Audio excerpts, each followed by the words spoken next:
এসো এসো, ঠান্ডা ভালোই পড়েছে। এর মধ্যেই আমার আবার এর মধ্যেই আমার আবার ঠান্ডাও লেগে গিয়েছে। তোমরা তো আস্তে আস্তে একাকিত্বের গল্প করছিলে, তাই না? বসো, তোমাদেরকে একাকিত্ব নিয়ে দুটো কথা বলি। শোনো, কোনো জিনিসকে যখন বা কোনো বিষয়কে যখন খুব মন থেকে চাও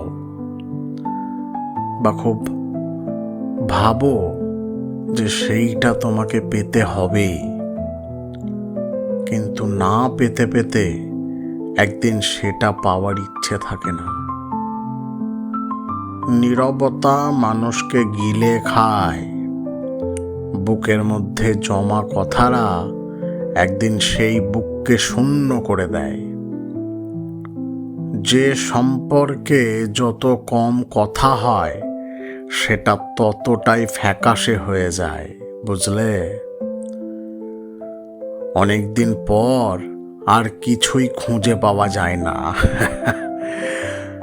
অজান্তেই সবকিছু শেষ হয়ে যায়। এক অদৃশ্য দূরত্বের দেয়াল তৈরি হয়।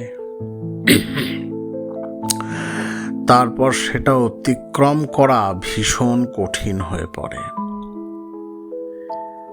এই না পাওয়াগুলো একদিন পেয়ে গেলেও আর কোনো অনুভূতি থাকে না। হে, সময় মানুষকে কঠিন করে তোলে, অনুভূতি শূন্য করে দেয়। তারপর যা বাকি থাকে তা হলো পুরোপুরি সমাপ্তি।